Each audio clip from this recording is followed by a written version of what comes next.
Merhabalar sevgili izleyenler. Misli TV ekranlarında bir basketbol programında daha Gökhan German'la Dyshawn Pierre'i konuk ettik. Daha doğrusu biz kendilerine konuk olduk Fenerbahçe Beko'ya. Kendisiyle İngilizce röportaj yapacağız. Altyazılarımızla da birlikte keyifli bir röportaj geçireceğiz umuyoruz. Hello Dyshawn, thank you for accepting us for the first time with our interview. So how are you today and how was your life for now? Everything is good. It's definitely better when you win games, and obviously we just won last night. So how do you describe this season so far? Up and down, but you know, right now things are going in a good way. Obviously, we still have some players that we're really missing a lot, honestly. But you know, we've been playing really well, and right now it's really good. Yeah. So let's go to the beginning of the season. I want to start with Panathinaikos game. How did Panathinaikos game affect the season? Is it still in your mind? Because after that 5 or 6 games, you lost 1 or 2 points. Yeah, I think you think of it randomly, but you don't dwell on it because obviously we have so much more games and things are very important right now. And right now we're in a very interesting place. Like we have like 8th place and. You know, it's up or down and everyone's fighting for that playoff spot. So we don't try to think about these games right now, but at the same time, it would have been good to catch some of those 1 or 2 point games in the beginning of the season. Yeah. So it must be hard to stand up after such distraction. How did you manage this? I think I think our team, we have a bunch of good characters, starting with, you know, management and our coaches, you know, keep making us stay strong, not lose confidence in our team. And that's really the biggest thing, because we could have gave up when these things happened, and luckily we had good leaders also, you know, Jan, Nando, Marco, who's been here for a long time, and they really just helped us pick up. And being here last year when we were not really doing too well at the beginning of the season, and we turned that around too. So, you know, everything's possible. So, okay, Dyshawn, you've been played like 2 teams before you come to Turkey, like from Germany and also Italy. Yeah. How was your experience from there? And what about the system, the basketball system and everything, if you can compare from here and there?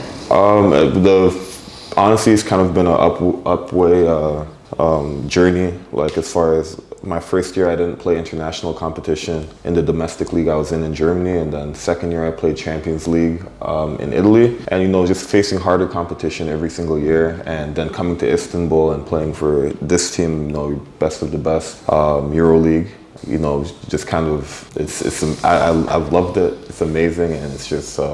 It's tough, but it's good. Yeah, in 2020, you first transferred to Istanbul, Turkey. Have you ever been in here before, or is it first time? First time. Oh. Yeah, I love it. And how do you compare with Sardinia? It's a holiday paradise. There's the pros and cons of every spot you go to, and you know, you try to look at the good things always. In Sardinia, it was a small island but beautiful. You know, there's beautiful spots in Istanbul also. You know, Turkey. All over Turkey, and you know, it's a huge city. The opportunities and possibilities are all there. So you know, find a lot of spots that I like to eat at compared to back at home. And Italian food and Turkish food are also like, you know, like if you're a foodie, you know that. Exactly. And from like Sardinia, you also played with the Turkish teams. Are you in that team at that time? Because I saw like your skills and goals video, and you also already played with the Turkish teams at Karşıyaka. Yeah. Like, how was your experience? It was, you know, I didn't really know too much about these teams. You know, got to play them a couple times over the years in Sardinia, and obviously Turkish competition is really tough, and it's been good. It's been. Sorry, I got distracted. I got super distracted. That's so normal. I said, what's going on? No, it's been Turkish competition is tough, so it was kind of cool playing against these teams, and yeah, I obviously playing for Fenerbahçe this year. It's completely different, and yeah. Have you ever get used to in your team? Like it's been 2 years, right? Yeah. So what about your plans, and you also changed your the playing tactics and techniques once you moved in here? Like what kind of changes that you know feel like? I think we just have to be a little bit more focused. Like for me, I had to be a little bit more focused, and you know, possessions and everything in this game over here is so important. You know, you're playing with legends like Jan and Nando, and you kind of just have to listen, and like you just have to kind of. They make it easier for you, and you know they try to help you out a lot. So you know it's been an easy transition playing from Sassari in Germany to coming over here with these guys on the team. So lots of Canadian players played for Fenerbahçe before you. Before you signed, did you ask someone about Fenerbahçe? Yeah. Maybe Jay Triano, you know? I did not know that. You didn't know? The first Canadian player played for Fenerbahçe. He was a legend. I had no idea. I knew that. No, I didn't know. Like I know Jay Triano from national team. You know, he's always been good to me, always. And I never asked him because I didn't know he played there. He was the first Canadian to play here. So it was. But then I also asked Anthony Bennett when I was coming over here, and he loved Istanbul. Obviously, the team won that year that he was here. And no, I think once you see Fenerbahçe calling you, you have to just be like, okay, where do I sign? And, you know, obviously. Okay. How did you feel when you heard the news of the Achilles transfer? I think he's one of the best friends. The old teammate, yeah, for sure. We played together for 2 years, and then he got transferred to Baskonia. And you know, familiar face, good person. So it was like as soon as he came over, it's like nothing has changed. It was easy, and obviously he's playing great, and you know, always expect that from him. Yeah, so it's good. So is there any like and there's the NBA draft like in 2016 I'm just like remembering. Yeah. So how you describe that and you know you want to mention about this too? Like when I was going through my draft process, it was like you know I got to work out. I was part of Excel Sports at the time. I got to work out with Brandon Ingram and Jamal Murray, and those were like some of the top 2-3 prospects of that year.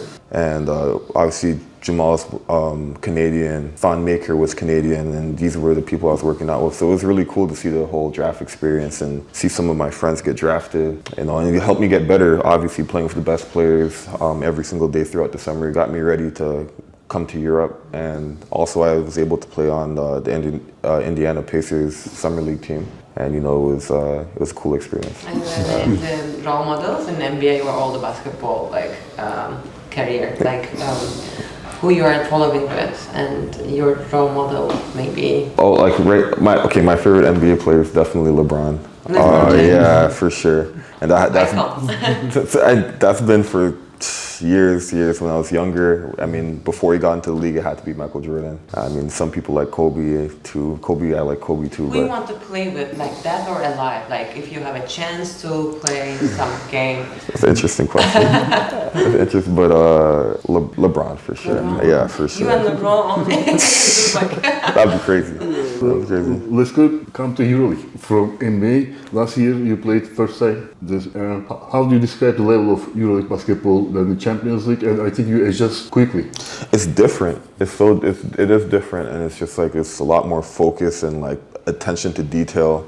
I think a little bit more tactical as far as like using your possessions wisely, where you want to go, how you want to attack different teams, and how you want to defend. Obviously, in the other leagues, it's definitely important, and you know these leagues are tough. But I think it's a different kind of competition, and the players that you're playing every single game is just it's tough competition. You know, every single game. From bottom to top of the league, yeah. So that's the biggest thing. Let's talk about the new coach Obradovic. What changed in the team after Coach Djordjevic came? The mentality, the tactic. And you're the first transfer when Obradovic came at that time. It was actually Kokoschko. Yeah. What changed from the two? I think we had about 7 players leave last year, and it was just kind of a reset from, you know, we did try to build something, and there's still a core group of guys, but like just learning his new system was probably the biggest thing. And you know, we practice almost every single day, and he's a players coach, so like for him. It's easier when you know someone like has your back, or like you kind of want to work harder for this person. So I think everyone got on board really fast, and it's good for us. It's really good for us. It's worked out. Obviously, at the beginning of the season, there's a lot of noise from the outside because of everything that was going on. Like we were losing by 1-2 points, but you know he was always with us during these moments, and right now it's paid off, and we just got to keep going. Really. Do you remember the most challenging times once you started in this team, or unforgettable? Unforgettable was, I think, the loss we had to Zalgiris. That was for me. That hurt. That didn't feel right. I mean, every loss is like that. But it's just losing by 40 points or something like this. And this was last year, right? Something like this. Last year, losing the playoff series. I think last year, obviously making it to the playoffs, yearly playoffs for the first time last year was a very cool thing for me. But at the same time, for this season, thinking about losing 3-0 to Cheska last year is kind of motivation a little bit to play harder and just be focused. We'll see what happens at the end of the season and throughout the season, but definitely one of the toughest things last year. Last year there was a pandemic and no spectators at the arena. Not now. This year, every game, the crowd is increasing. How is your relation with the fans? What do you want to say about that? It's cool. It's cool, and definitely when you're at home, you have a big home court advantage. And I think the first time I really felt that was the Real Madrid game. Yeah, it was just fully packed, and you can just feel the energy from the crowd. And it definitely goes against our opponents too. It's very hard to tough to play in here. Last year, I was kind of almost used to no fans at the point, and then the fans coming back now, it's you can really tell. Even going to away arenas too. You just got to be a little bit more locked in to get those wins. So, yeah. So you're from Canada, Ohio, right? Birth? I'm from How can I say birth? Ontario. Yeah. Ontario. And it's I'm from Whitby, Ontario, a little bit outside of Toronto. So you've been in college and you started playing basketball in college, so right? In Canada, right? You start your career? Yeah, but I started my career in Canada and I was playing basketball at a young age, and I ended up going to school in the States. In Ohio. So that's how everything really started. I went to Dayton, Ohio for college. Yeah. And so you just do you want to say something to younger ages, you want somebody's everybody actually every young ages wants to really play basketball? Do you have some message or just some tactics and some motivation to them, how they can start it? Maybe you can just say something. Just say if you really want to play basketball, I think it's just you really just got to believe and work hard and believe that you can make it somewhere. And just practice and make it your number one thing, because there's obviously now there's so much, it's so different now compared, you have all these videos and Instagram, you have a lot more distractions than when I was growing up, I guess. Kids have phones in schools at young ages. There's so much more to do. Age, right? So it's kind of I think if you avoid the distractions and really know what you want, you can really make it far wherever you want to go, really. So. And how's Canadian basketball? It's getting better. And at the time when I was playing, Corey Joseph and Tristan Thompson were the two guys who really paved the way for us, my generation. And now you have something 12 or even more than 10 or 20 Canadian basketball players in the NBA, so it's changing a lot. We should have a really good national team. Sports, we can say. Yeah, and we should have a good national team right now. And Andrew Wiggins just made the All-Star selection. So things are going well for Canadian basketball. Yeah. So what about the club, or Fenerbahçe club?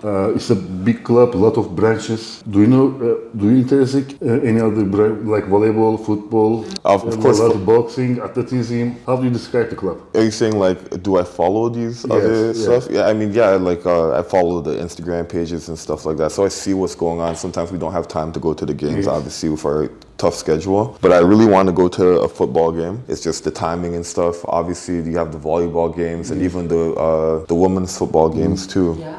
Right.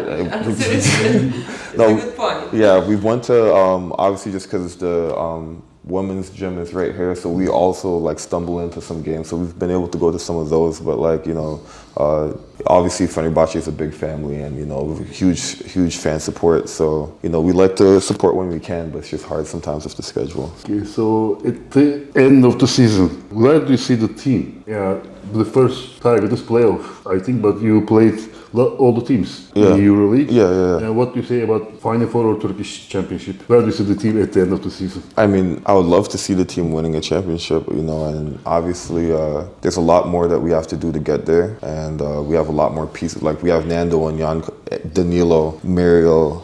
We have a lot more pieces that need to come back, and you know, we'll see what happens with that. I think for teams at full roster, why not? Why not? You know, I mean, you have to be confident. You can't say that we can't do it, but at the same time, we have to be humble and understand that it's going to take a lot of work. So, what is your favorite part in Istanbul? Like, what you want to do?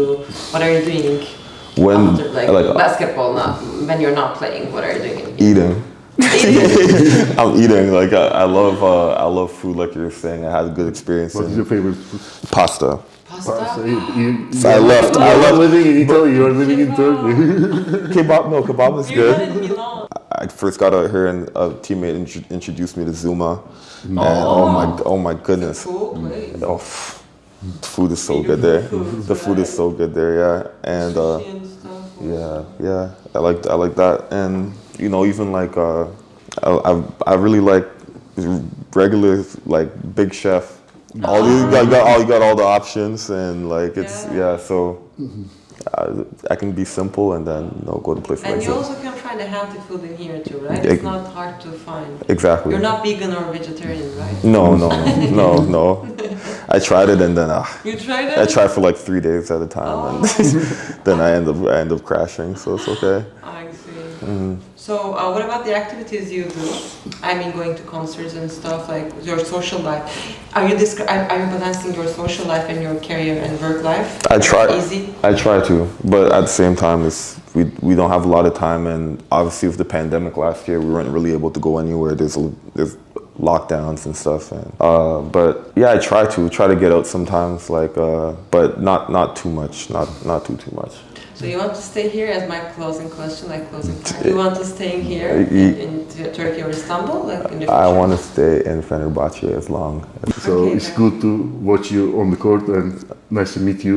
No, thank you Personally, and thank you again to accept. Yes. No, thanks for this show interview. I appreciate it. Sevgili izleyenler, bir programın daha sonuna geldik. Fenerbahçe Beko'da Dyshawn'ı konuk ettik.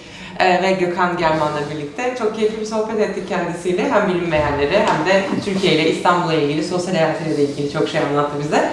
Kanalımızı beğenip abone olmayı lütfen unutmayalım. Bizleri takipte kalın. Hoşça kalın.